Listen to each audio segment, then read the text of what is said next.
Hi, John Heinrichs here. Welcome to my studio today. So today I'm going to be showing how to paint the mountains. And so let's get going. I have mixed a base coat of Prussian blue, alizarin crimson, titanium white, and some ivory black. And I've done this so it's not blended entirely together. It's marbled, as they say. So I just turned it over about 3 or 4 times with the palette knife, and I have this as a underpaint color for my mountain. So let's get going with the underpaint of the mountain. I'm going to load my palette knife and just on one side, I'm just going to take and run, put the blade into the mixture and just get a roll of the mixture on one side of the knife. Okay, so let's pick a spot for the tallest part of the mountain, and it seems like, oh, something right in here would be good, and so we'll just put something in there like that. I'm only concerned with the top edge of the mountain. I don't care about the bottom or anything else. I just want to see that top edge. I'm going to be loading my knife again with trying to get this mountain shape, and I'm just looking again at the top part of the mountain, the uppermost profile of the mountain. And as I do this, I'm starting to pull some of that paint down. You can hear the palette knife on the canvas pulling that paint down, because we want just a very thin coat of that paint on the canvas. And let's see, there's got to be something over in here too. And as I'm going along, I'm just showing you that I'm again just trying to get this upper edge, the upper profile of the mountain established. Now then, I'm going to start pulling this down, just trying to pull that color down. Now then, I'm going to take the 2.5 inch, I keep calling this the 2 inch, it's really 2.5 inch Alexander art brush, and I'm just going to start pulling out the bottom, just feathering out that bottom. Again, the goal here is to have this paint that's on the canvas for the next step for these mountains to be very thin coat of paint. I'm going to quickly clean that 2.5 inch brush.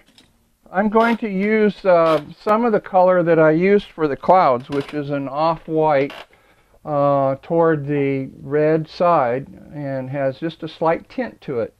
So I'm going to use that color to do the highlight. First thing to determine is, okay, what direction is the sun coming? Pick the normal, or what right-handed people would expect to. Now if you're a left-handed person, go for the left side. It doesn't matter. Okay, so anyway, I have a roll on one side of the knife of this highlight color, and all I'm going to do, I'm going to just grab the knife with just the forefinger and the thumb. In this case, you don't really want any pressure on the knife. Touch and just pull. I'm wiping the edge of the knife each time that I grab paint. This is kind of nifty because it's amazing how the canvas can just, by no pressure, can create all these little textures that you see up here, the little crevices and rocks, and who knows what all is going on up there in those mountains. It's beautiful. Secret is no pressure, and you know, a lot of people say, well, I don't know how I can't make it do. It doesn't work for me. Well, you got to have just a light coat of paint underneath, and you use very little pressure, And the canvas pulls off whatever the canvas will sees fit. So this is where a situation where the canvas is actually doing the painting for you. Pretty good deal. Now it seems to me that this is too much dark in that one area, so all I'm going to do is come back and add some more highlight in that area. You know, maybe there's a little another little peak that kind of is coming in here like so. Well, that's a little more interesting. Now then, the shadow side of the mountain, we got to have a shadow side. If we have a highlight side, we have to have a shadow side.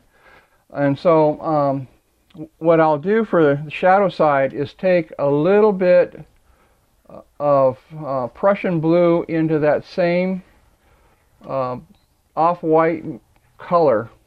Just a little bit of blue. That's all it takes, because we're after a very light color of blue. Something that's going, and we're going to do it here and there on this shadow side, because not every place is going to have it. We kind of want the texture to come out. So places that might have snow or something like that, we're just going to, again, just going to touch and just put in a little bit of texture here and there on the shadow side. Actually, you can actually use the little side of this palette knife too. This side right here. Do the same thing. So there we have the shadow side now. What we can do is we can come back with just plain pure titanium white, okay, and put a little roll on one side of the palette knife, and only at the very top where you'd see the brightest snow, we can just put that in there as a contrast to the other lighter highlight color, so that it really does truly look like, yes, there's a lot of snow up there. And it provides a little bit of a contrast. So it's right at the very top. Okay, we're coming right along with the mountains. Oh, you know, there might be just a little hint of that snow thing right in this area right here. I kind of want to see that kind of come out from the background a little bit, maybe a little bit here too. Oh yeah, that's looking great. You know, I think I'll put a little bit of shadow right in this area right here. That's great.